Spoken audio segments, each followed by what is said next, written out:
आंतरिक चुनाव होते हैं आम सभा, जिसमें आंतरिक जो हमारा ढांचा संगठन का, इसके अंदर 3 साल में चुनाव कराने जरूरी होते हैं और हमारे चुनाव आज संपन्न हुए।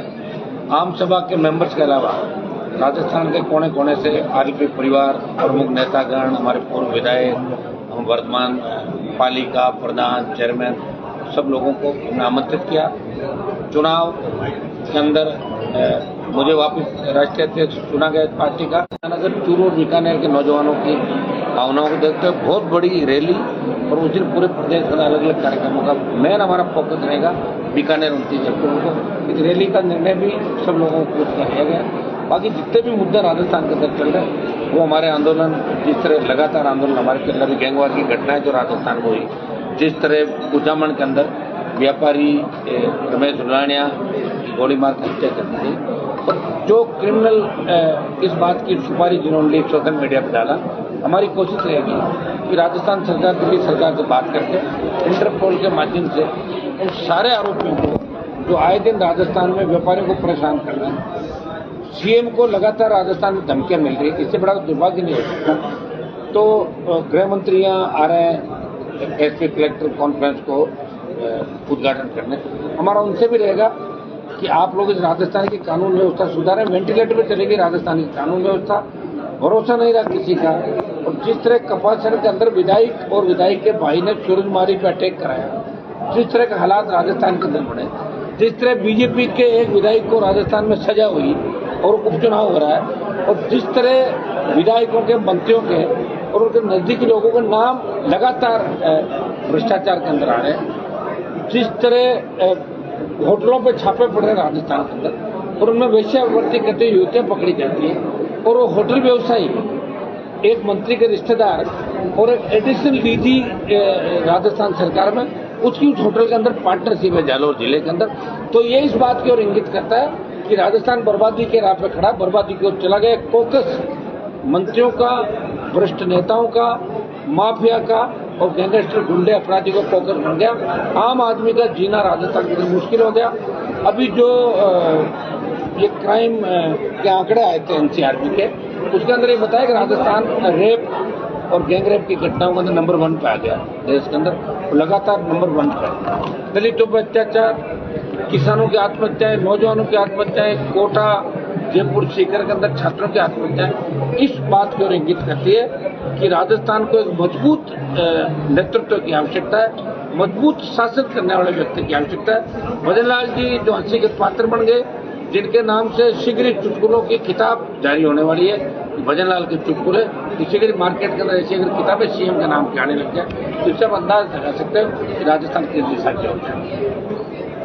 वैसे आप आरएलपी की जो आगे की कार्यकारिणी है, जो जिला स्तर की कार्यकारिणी, उसको लेकर देखिए, हम आगामी प्रदेश अध्यक्ष को लेकर थोड़ा सा अभी मामला हमारे बैठ नहीं रहा है, कुछ लोगों से बात चल रही है और हम चाहते हैं प्रदेश अध्यक्ष ऐसा व्यक्ति बने जो आखिरी दम तक हमारे साथ रहे, क्योंकि जिस तरह छोड़ छोड़ के कई लोग भागे थे, तैयार हमने किए और भागे दूसरी पार्टियों के अंदर। तो इन बातों का हमें विशेष रूप से ध्यान रखना है कि वातावरण खराब नहीं हो। और प्रदेश अध्यक्ष का नाम, बाकी नाम हमने करीब करीब चिन्हित कर लिए। जिलाध्यक्ष हमारे करीब करीब फाइनल हो गए 41 जिलों के, और हम एक बार जिलाध्यक्षों की और प्रदेश अध्यक्ष और पूरी टीम की घोषणा एक साथ करेंगे। बाकी फिर वो समन्वय स्थापित करके जिलाध्यक्ष, प्रदेश अध्यक्ष, दूसरे एक हम युवा मोर्चा के अध्यक्ष की घोषणा करेंगे, यूथ का अध्यक्ष होगा, एक हम नया स्टूडेंट विंग आरएलपी पार्टी ने आज घोषणा करी है जो अपनी स्टूडेंट विंग राजस्थान के अंदर बढ़ाएगी पहले, उसके बाद आवश्यकता पड़े तो दिल्ली और अन्य प्रांतों के अंदर भी स्टूडेंट विंग हमारी बहुत फॉलोवर है देश के अंदर, तो वहाँ भी काम करेगी। इसका नाम हम आजकल के अंदर रख देंगे स्टूडेंट विंग का, किस नाम से हम स्टूडेंट विंग का गठन करते हैं ताकि आगामी छात्र चुनाव भी जब भी हो तो मजबूती से राजस्थान में लड़ सके। एक हमारा महिला मोर्चा होगा जो दूसरे मोर्चे पहले हमारे थे, उसी हिसाब से और अन्य मोर्चे प्रकोष्ठ बना के हम जल्दी इसकी घोषणा इसी माह के अंदर करेंगे। और 29 की जो हमारी रैली होगी वो एक राजस्थान को नया संदेश देगी, और उस रैली से आपको लगेगा कि राजस्थान का जवान किसान क्या चाहता है। और रैली बड़ी ताकत के साथ नौजवान अपने अपने हिसाब से रैली बीकानेर के अंदर करने की जा रहा है। पंचायत चुनाव आज की पार्टी मजबूती से राजस्थान में लड़ेगी। समान विचारधारा वाले दल जो कांग्रेस बीजेपी के खिलाफ है, उनके साथ हमारे अलायंस भी हो सकते हैं राजस्थान में। सर आरएलपी का जिस तरह से नया ढांचा खड़ा हो रहा है, क्या लग रहा है जब पहले जो लोग थे जो चले गए, अब रिफाइंड लोग जो बचे हैं, उसके साथ राजस्थान में किस तरीके की नई शुरुआत, और पूरे राजस्थान क्योंकि आगामी कई चुनाव आ रहे हैं, पंचायती राज है, नगर निकाय है, किस प्रकार की चुनौतियां देंगी आरएलपी पर? देखिए, आना जाना तो बना रहता है। तो कांग्रेस छोड़ के बीजेपी, बीजेपी छोड़ के कांग्रेस, बीजेपी छोड़ के हमारे पास है कांग्रेस, ये आना।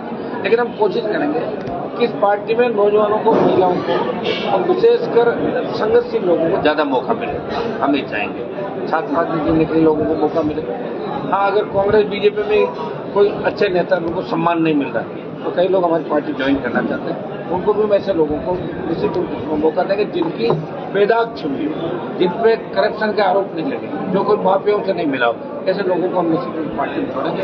और रिफाइंड करने के बाद हमारी जो इस बार की कार्यकारिणी आएगी वो अच्छी कार्यकारिणी, जिसमें वकील भी होंगे, पत्रकार भी होंगे, कई तरह के लोग, अलग अलग तरीके के बड़े लोग होंगे, वो कार्यकारिणी के अंदर आप देखेंगे।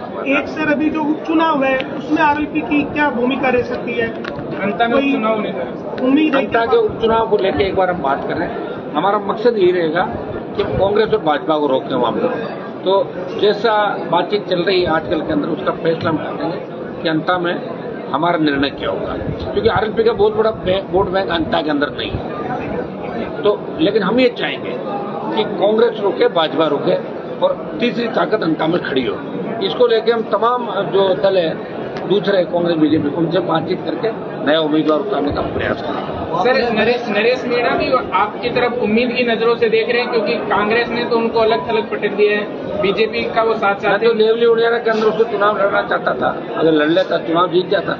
फिर भी मैंने सपोर्ट किया देवली उनियारा में नरेश का कि भाई नरेश को वोट दें सोशल मीडिया के माध्यम से, क्योंकि खेम सरकार चुनाव उस समय था, सोशल मीडिया के माध्यम से मैंने सपोर्ट किया।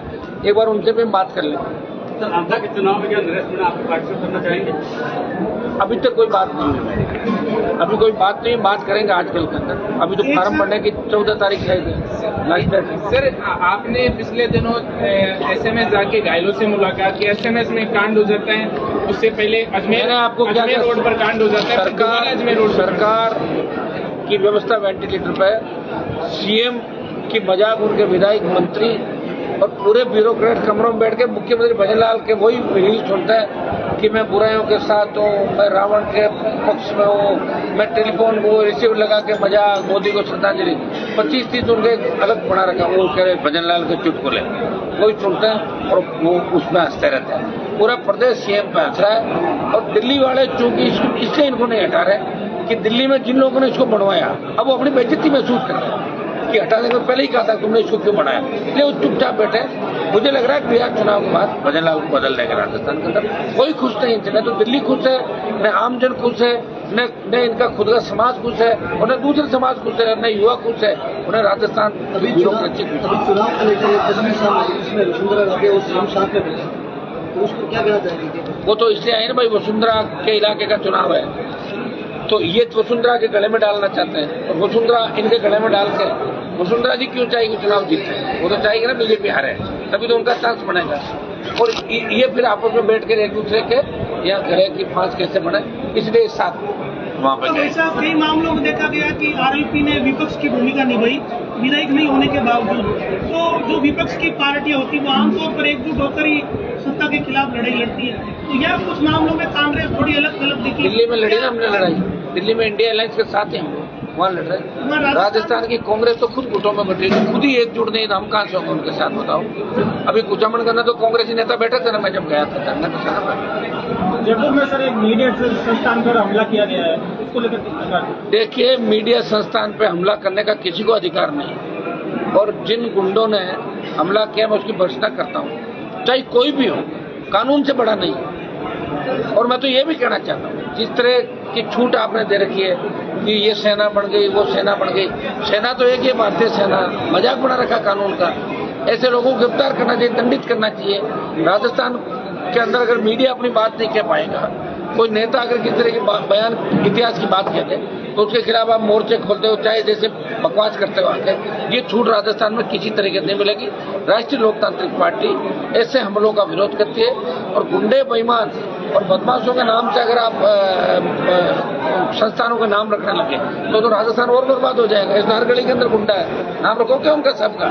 एक सर बड़ी मुश्किल से शेखावाटी डीबा नागौर में गैंगवार खत्म हुई थी, 12-13 के बाद लगभग शांति हो गई थी।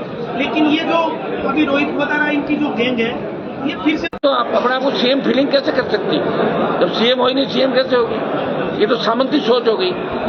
एमएलए हो तो एमएलए के बंगले में रहो, एमएलए फ्लैट बनाए इसलिए उसके अंदर रहने चाहिए।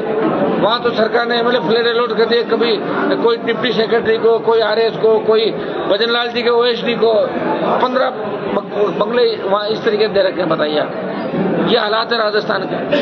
एक सर आपने जो घर में उसमें पावर थी पीडब्ल्यूडी मिनिस्टर की कि वो मकान प्राइवेट व्यक्ति को भी दे सकता है। सरकार 2 दिए उन्होंने रिश्ता निभाया और 2 मकान दिए। सर आप आज जो कार्यकारिणी का प्रस्ताव तो आगामी जनता को ये सोचना है कि अपना शोषण करवाना है या आजादी लेनी है, तो राजस्थान की जनता सोचेगी। हमने तो सोच ही रखा है भाई, 20 साल समर्पित कर दिए, 25 साल समर्पित कर दिए, हर जगह हम जा रहे हैं। रिया का बजरी का मामला आप देखो, सरकार मुकर गई, वापिस करेंगे बजरी माफिया के खिलाफ आंदोलन करेंगे, लोगों को राहत दिलाएंगे।